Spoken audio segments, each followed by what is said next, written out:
เจ้าเอ้ยเจ้า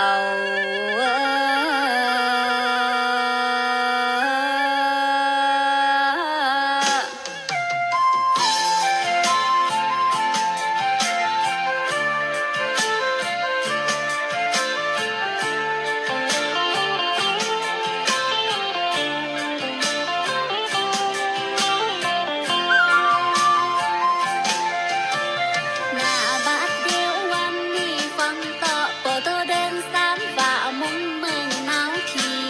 เดินสีต้นดอกหนูเคยสู่เขาบอนถึงแล้วเมื่อเดินหอบฝ่าลุงวอนเมื่อปีใหม่